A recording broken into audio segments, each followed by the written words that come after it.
Hello friends, today is World Cancer Day 2024, celebrated every year on the 4th of February since 2000. This year marks the third and final year of the campaign. The theme for this year is Together We Challenge Those in Power. Today I am going to discuss a very important topic, that is cervical cancer. I will start with a brief introduction of cervical cancer, moving on to the etiology, moving about the risk factors involved, how we can prevent it, and finally, I will summarize it. Cervical cancer is a type of cancer that occurs in the cells of the cervix. The cervix is the lower part of the uterus that connects to the vagina. Cervical cancer is caused by chronic infection with human papilloma virus. As a fact, every 8 minutes, a woman dies due to cervical cancer in India. According to a study conducted in 2018, which was published in the Indian Journal of Medical Research, it said India counts for around 16% of the total deaths caused by cervical cancer across the world. Cervical cancer is one of the two common cancers that can be prevented with vaccination, the other being liver cancer. This reflects major inequities driven by lack of access to national HPV vaccination, cervical screening and treatment services, and social and economic determinants. Women living with HIV are 6 times more likely to develop cervical cancer compared to women without HIV. Greatest prevalence of high-risk HPV occurs in adults younger than 25 years, and cervical cancer deaths peak in middle-aged women between 40 and 50 years. By the age of 35, 60% of sexually active women have acquired infection of the genital tract, including the vulva. Epidemiology.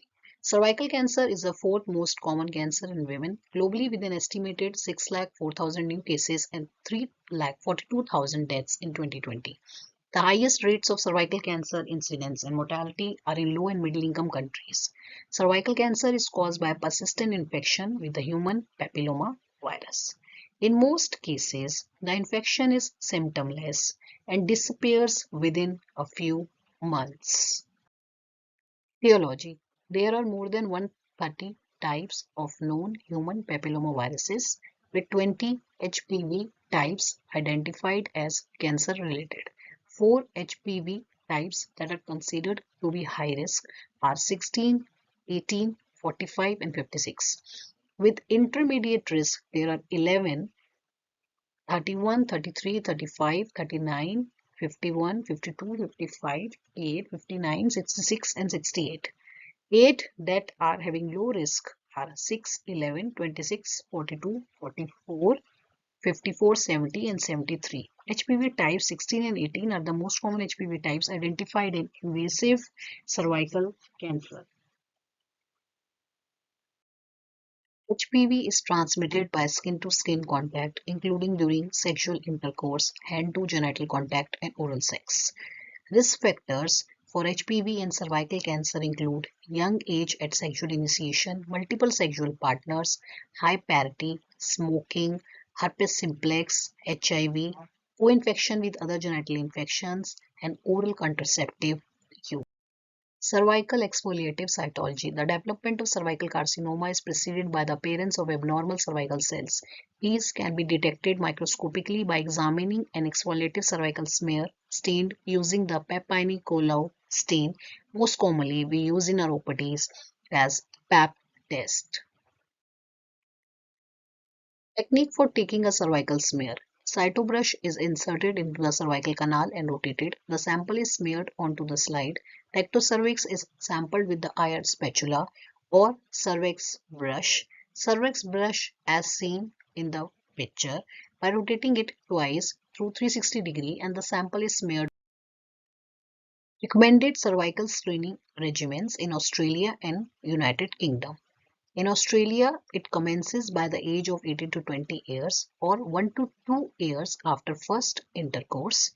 It should be repeated every 2 years until age of 70 if had two normal smears in previous 5 years.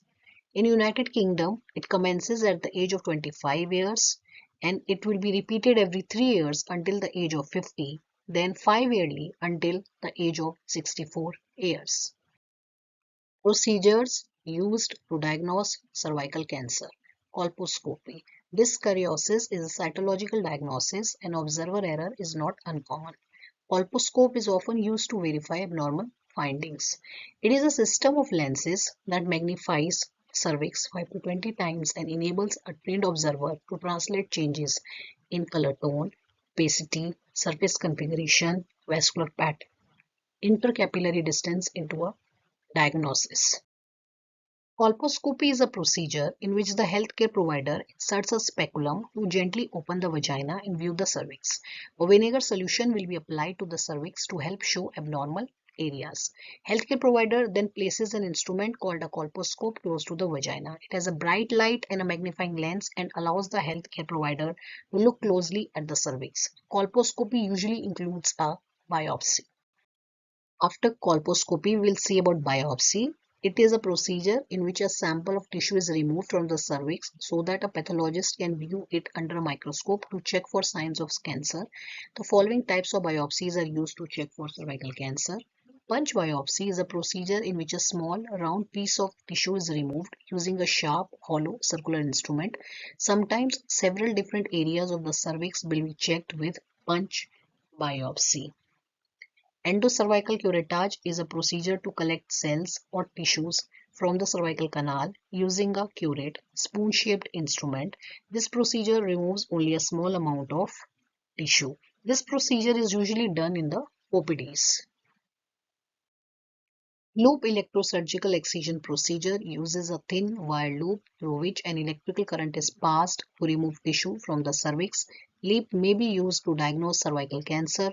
It also may be used to remove precancer or early stage cancer. This procedure is usually done in the OPDs. It usually takes only a few minutes and local anesthesia is used to numb the area. Cone biopsy is surgery to remove a larger cone-shaped piece of tissue from the cervix and cervical canal. Cone biopsy may be used to diagnose cervical cancer. This procedure is also called conization. It also may be used to remove precancer or early stage cancer. A cone biopsy is done at the hospital under general anesthesia. As we can see, like in many diseases and cancers, disparities exist in screening, in early diagnosis and timely treatment rates. Screening rates are lower in low socioeconomic and low resource areas with racial, ethnic, and age variations. There are several barriers to screening, including lack of awareness, fear, embarrassment, shame, and low perceived risk. Study conducted revealed socioeconomic barriers, language barriers, and a limited understanding of health and disease also play a role. Most common histological subtypes of cervical cancer are squamous cell carcinoma and adenocarcinoma. Squamous cell carcinoma being vastly more frequent. Adenocarcinoma constitutes approximately 5% of invasive cervical cancers worldwide. Both subtypes result from precursor lesions, cervical intraepithelial neoplasia, or carcinoma in situ. Squamous carcinoma in situ and adenocarcinoma in situ are the most immediate precursors to invasive cervical cancer. Pap smears to be done regularly. Cervical cancer is preventable. It does not discriminate by how much rich you are or how much money you have. Cervical intraepithelial neoplasia classification. It divided into three grades. Grade 1, mild dysplasia. Grade 2, moderate dysplasia. And grade 3, severe dysplasia or carcinoma in situ, as we can see in the picture provided. Management of CIN. CIN grade 1 can undergo observation and co-testing repeated in 1 year. If CIN1 is persistent after 2 years or progresses within that time, treatment is a recommendation. For CIN, grades 2 and 3 require either local destructive treatment or excision of the suspect area. Local destructive treatment includes laser, cryosurgery, electrocoagulation, diathermy. Following ablation, the smear and colposcopy returns to normal in over 90% of women. An alternative method, large loop excision of the transformation zone with ball cautery to the exposed area of the cervix if needed to achieve hemostasis. If the upper limit of abnormality cannot be adequately visualized, then a cone biopsy is indicated. Follow-up is very essential. Women should be reviewed every 6, 10, 12 months after treatment when a cervical smear is taken and a colposcopic examination is performed. If the cytology is negative and the colposcopy normal, annual smears are made from then on.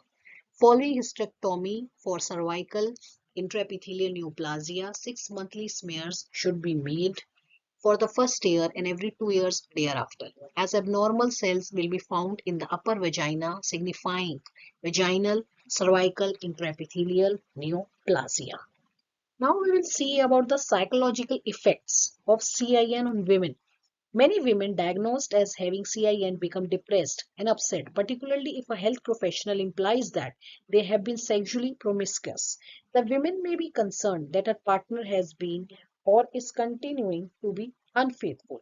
Her attitude to sexual intercourse may change and she may want to avoid sex.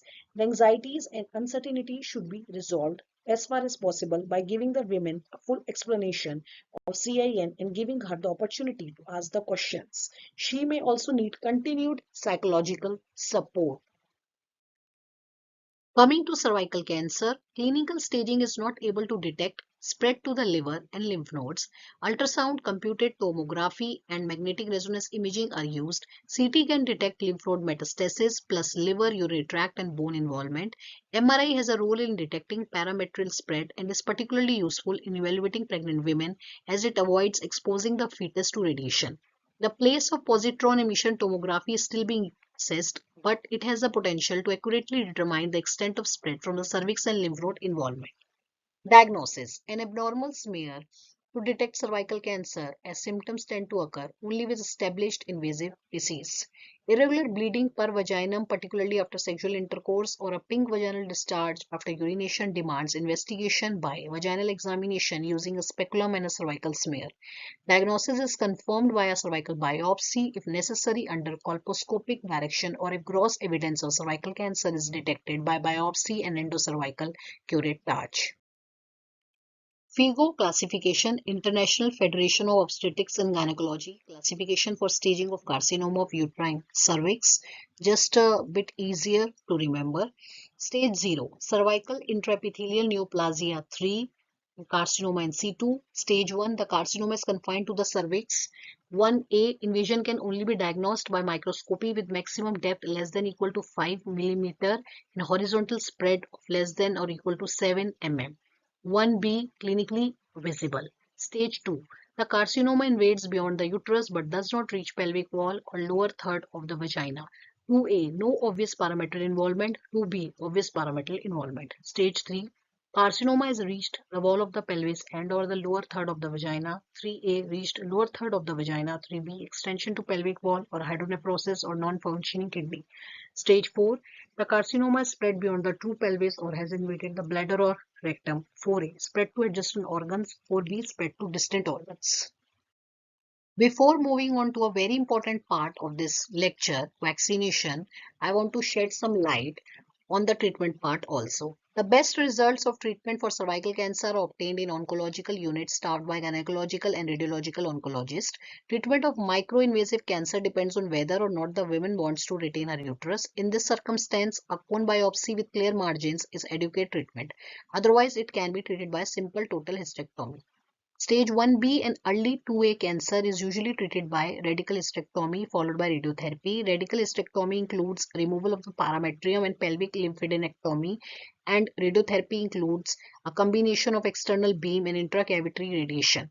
In younger women, the ovaries can be preserved and relocated out of the potential radiotherapy field. More advanced cervical carcinoma is treated by radiotherapy, although in some centers chemotherapy is being tried. Chemotherapy has been used in both early stage and advanced disease. This improves the 2-year survival rate from 79 to 89% and 63 to 75% respectively. Now moving on to the most important topic, vaccination.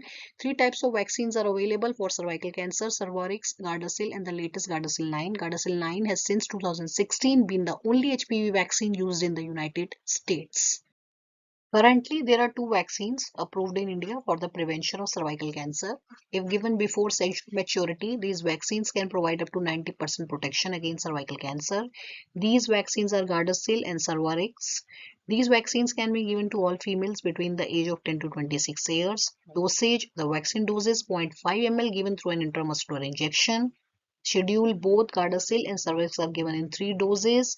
Gardasil is given at 0, 2, and 6 months. Cervarix is given at 0, 1, and 6 months. In 2022, India's first indigenously developed quadrivalent human papilloma virus vaccine for the prevention of cervical cancer was approved. Cervavac. One can prevent getting this virus by taking vaccination. If the vaccine is given to girls before sexual exposure between 9 and 14 years, it is more than 99% effective in preventing cervical cancer. Vaccine also protects against genital warts and some other cancers also, like anal, vulval, vaginal, penile, oropharyngeal cancers, as well as some cancers of head and neck. Cervavac is given in two regimens. Doses spaced at 6 months, 0 and 6 months, are given in 9 to 14 years age group, and as 3-dose regimen in 0, 1, and 6 months are recommended in the age group 15 to 26 years. Route of administration: Cervavac should be administered intramuscularly in the deltoid region of the upper arm or in the higher anterolateral area of the thigh. Dosage is 0.5 ml. As today is World Cancer Day 2024, affordable HPV vaccine can address India's cervical cancer burden. Both females and males above 9 years should be vaccinated for the prevention of human papilloma virus associated cancers. Male partners can also carry HPV and transmit it to their female partner, which may later develop into cancer. As yesterday only the budget was passed by the Finance Minister, Budget 2024, it included vaccines to prevent cervical cancer are likely to become cheaper, with the government announcing its intent to include the human papilloma virus vaccine in the country's immunization program.